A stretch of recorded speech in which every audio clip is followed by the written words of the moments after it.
I always been saying for the past, well, really since the start of the year, farmers weren't going to start complaining until, well, roundabout now, because obviously it's coming up to harvest season, the first real big hurdle for a lot of farmers.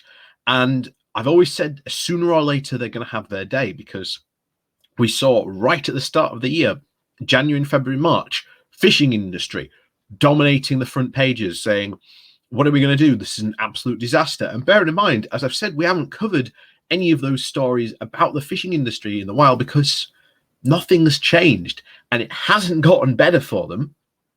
They're just stuck in this awful limbo. And I guarantee you, sooner or later, we're going to see more and more, well, bad stories come out about the fishing industry. But that might be, well, next year. And especially when it comes into October, that could cause other issues as well. But at the moment, farmers who, again, most of their business is done towards the end of the year, so they weren't affected initially by the start of Brexit, but they're about to be.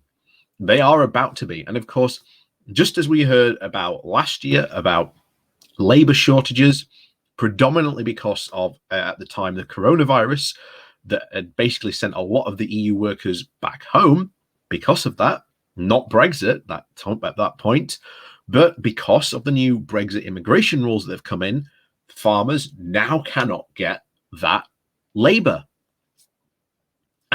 And shockingly, as I've said, lots of these stupid conservatives who back Brexit and like the big Brexiteers are just trying to solve this off as just, oh, easy, just hire more British people.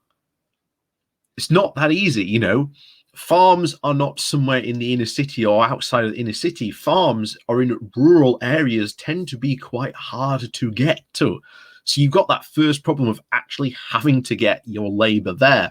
And that's just one of the many problems farmers have of actually trying to attract labor in to work their fields.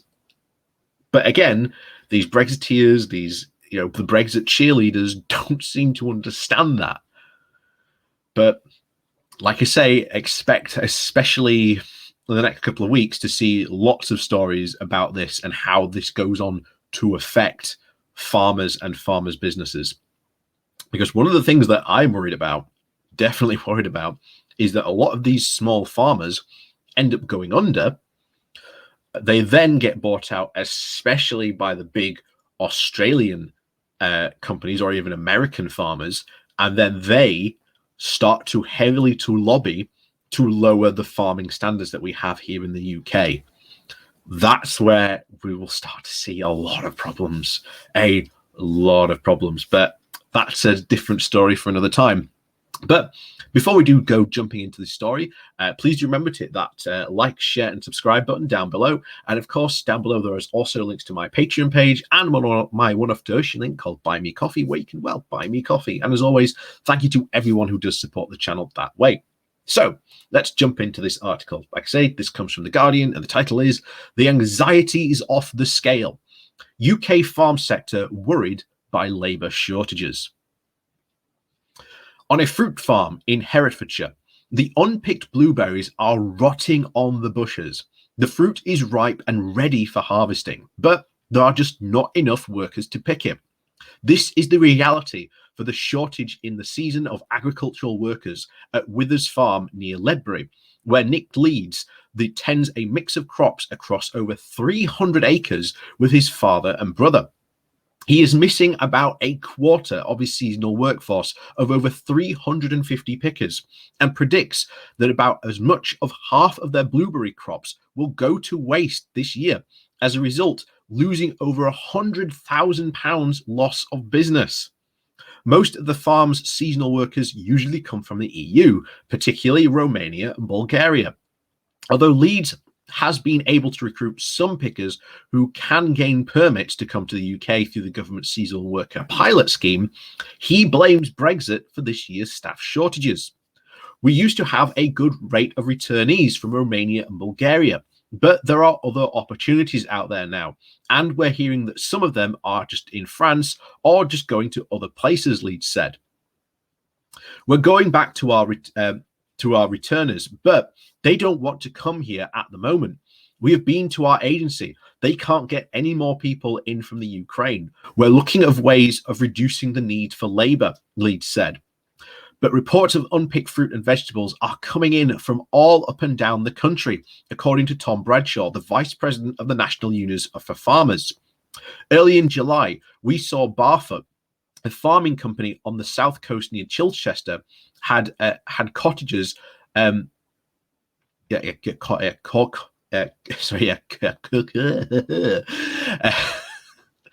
I put my teeth in correctly, cortèges that they just literally couldn't harvest because they just didn't have enough labor.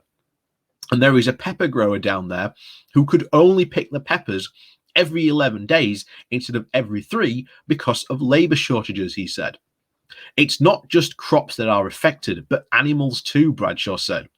We've got big issues with pigs backing up on the farm because slaughterhouses are only operating 4 days a week because they haven't got enough butchers to process the pork.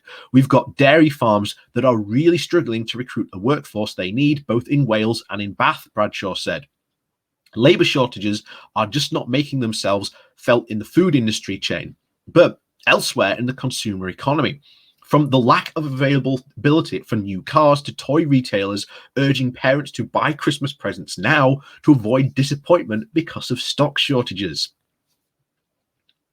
Retailers from logistics firms have been warning for some time of the shortage of over 100,000 lorry drivers, citing for moving goods around the country as a result of COVID and Brexit. Meanwhile, Britain's meat processing industry, which is about 2/3 staffed by non-UK workforces, are currently missing about 14,000 people out of a normal total of 95,000 employed in the sector. This situation does not improve during a very labour-intensive period during the run-up to Christmas. Then, when more workers are normally hired, the industry could even end up being short around 25,000 workers, according to Nick Allen, the chief executive of the industry body of the Meat Processors Association. And according to the official figures from the National Office of Statistics, total UK employment has fallen by about 2% since the end of 2019 to the end of June of 2021, from almost 33 million to 32.3 million. Meanwhile, the number of EU nationals employed in the UK fell by almost 5%, from 2.3 to 2.2 over the same period. This was led from declines in Romania and Bulgarian workers, who have dropped from about 42% from almost 367,000 to 278,000. Over the period, there was a fall from more than 100,000 workers from the eastern 8 EU countries, the Czech Republic, Estonia, Hungary, Latvia, Lithuania, Poland, Slovakia, and Slovenia, down from about 12%, from 931,000 to 823,000. And employers believe the official statistics mask a much greater fall in seasonal workers, because those who came in the years before Brexit did not all leave a paper trail, as permits for the EU nationals were just not needed. Now seasonal workers must apply for the permit through the government's pilot scheme, which was open to the world, not just limited to EU nationals. The government has expanded the number of permits available through the pilot scheme from 10,000 to over 30,000 this year, but while also doubling the number of licensed operators who are able to bring in seasonal workers from the UK from 2 to 4. However, farmers have complained about the tender process for the 2 additional licensed operators who recruit workers and arrange permits. This was very concluded far too late in May, meaning that these farms have only been able to bring in more workers in the UK in July, once the harvest was well underway. Moreover, the scheme is limited to horticultural workers and does not address the shortage of lorry drivers, factory, or even warehouse workers. On Herefordshire and the Worcestershire border, Ali Carper, a farmer and chair of the Trade Association for English Apples and Pears, is preparing for the start of the apple harvest, saying the anxiety levels in the sector are off the scale, he said. She fears the shortages will have a deep and lasting impact. Growers are talking about not growing a crop or even investing in the sector next year. What we need from the government is a permanent scheme and the number of permits expanded significantly beyond the 30,000 number. This must be opened to all ornamentals. At the moment, Flowers and plants are just not included. And of course, the government spokesperson said the British people repeatedly voted to end freedom of movement and take back control of our immigration system. Employees should invest in our domestic workforce instead of relying on labour from abroad.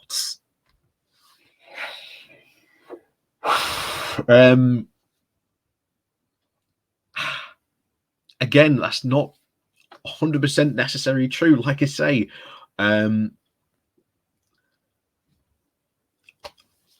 this is quite funny now, because you are now getting the government trying to blame the British public for Brexit, which is kind of funny because it wasn't the British public who were responsible for Brexit. It was the Brexiteers. And as I've said before, you've got to split these two people up into two groups. You've got the Brexiteers like Boris Johnson, Nigel Farage, Daniel Hannan. They're the Brexiteers when I'm talking about them. Then you've got the Brexit supporters. These are two separate groups. And if anyone is to blame for Brexit, it is the Brexiteers who egged this on. It is their project that is failing. It is their project that is causing all these problems, and they are not coming up with any solutions to these problems. And as a result, these are only going to get worse. But that's it. So as always, please do remember to hit that like, share, and subscribe button on your way out. And of course, down below, there are links to my Patreon page, as well as one donation link called Buy Me Coffee, where you can, well, buy me coffee. And as always, thank you very much for watching, and I'll see you all next time.